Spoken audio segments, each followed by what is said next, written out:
ఎంతో మందిని భావి భారత పౌరులుగా తీర్చిదిద్దిన స్కూల్ అది. నేడు బూత్ బంగ్లా కన్నా అధ్వానంగా ఉంది. పెచ్చులూడిపోతున్న పైకప్పు, వర్షం వస్తే జలమయమవుతున్న భవనం.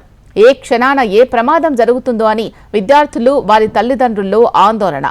నాడు నేడు భవనాలు బాగు చేశాం అని డబ్బా కొట్టుకున్న నాయకులు, మా బడి పరిస్థితి చూడండి అంటున్న విద్యార్థులు. ఈ పాఠశాల దీనస్థితిపై ఆ గ్రామస్తులు ఆందోళన చెందుతున్నారు.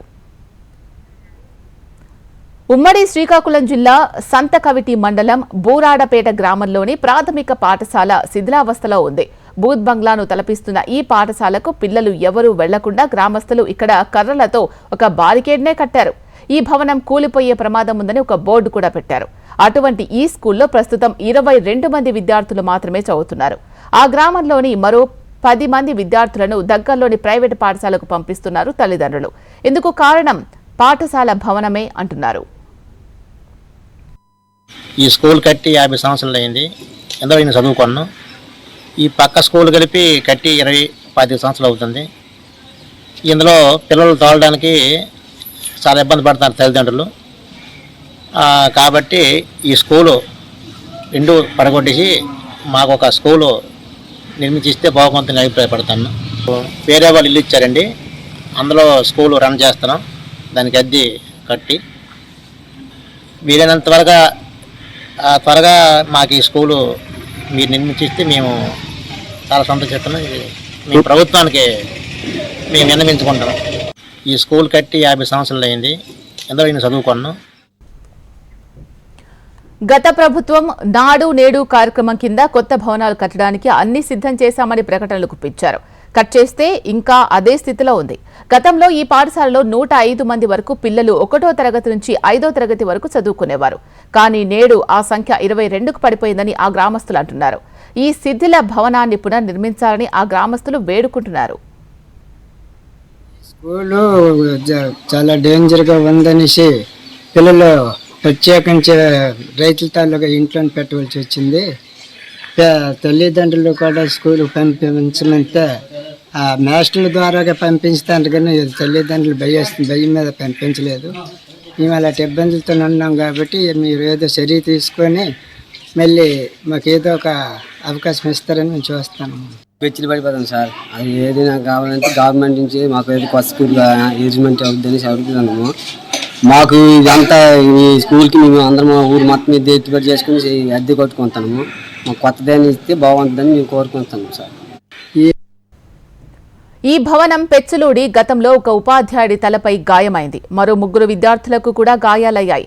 దీంతో ఈ పాఠశాలకు రావాలంటే విద్యార్థుల్లో భయం, తల్లిదండ్రులు కూడా పిల్లలను పంపాలన్నా భయమే. ఇక వర్షం వస్తే చాలు స్లాబ్ నుంచి నీరు కారుతోంది. కంటిన్యూగా వర్షం పడితే తరగతి గది అంతా నీటిమయమే. ఇటీవల కురిసిన వర్షాలకు ఈ భవనం నుంచి పెద్ద పెచ్చు పడింది. ఆ సమయంలో పిల్లలు బయటకు వెళ్లిపోవడంతో పెద్ద ప్రమాదం తప్పిందని హెడ్ మాస్టర్ తెలిపారు. మా పాఠశాల భవనం శిథిలాస్థ చేరిపోయి ఆ భవనంలో పిల్లలకి పాఠాలు చెప్పేటప్పుడు పెచ్చులు ఊడిపోయి పడిపోయే ప్రమాదస్థితిలో ఉండడం వల్ల భయభ్రాంతులకు గురయ్యే వాళ్ళము. ఉన్నతాధికారులకి దృష్టి తీసుకెళ్లేటప్పుడు వాళ్ళ సహకారంతో ఊరి గ్రామం యొక్క పెద్దలు, పంచాయతీ పెద్దలు నిర్ణయం మేరకు ఈ తాత్కాలిక భవనంలో పాఠశాలను నిర్వహిస్తున్నాము. ఇప్పటికైనా ప్రభుత్వ పెద్దలు, ప్రభుత్వం చొరవ తీసుకొని మా పాఠశాలకి శాస్త్ర భవనం ఏర్పాటు చేయవలసిందిగా కోరుచున్నాను. మధ్యాహ్న భోజనం కూడా ఈ శిథిల భవనం కింద తినడంతో వారు తినే ఆహారంలో పెచ్చుల నుంచి రాలిన ధూళి పడుతోందని విద్యార్థులు చెప్తున్నారు. దీంతో ఎంతో మంది నాయకులను ఆ గ్రామస్తులు, ఉపాధ్యాయులు కలిసినా పట్టించుకునే నాథుడు లేరని అంటున్నారు. ఎన్నో దశాబ్దాలుగా అనుబంధమున్న పాఠశాలను మూసివేయకుండా ఉండడానికి గ్రామస్తులందరూ కలిసి చందాలు వేసుకుని ఒక చిన్న ఇంటిని అద్దెకు తీసుకుని అందులో పాఠశాలలు నిర్వహిస్తున్నామని పూర్వ విద్యార్థులు అంటున్నారు. బోర్డు స్కూల్ అండి ఇది. నేను ఈ పాత స్కూల్లో చదివాను ఒకప్పుడు.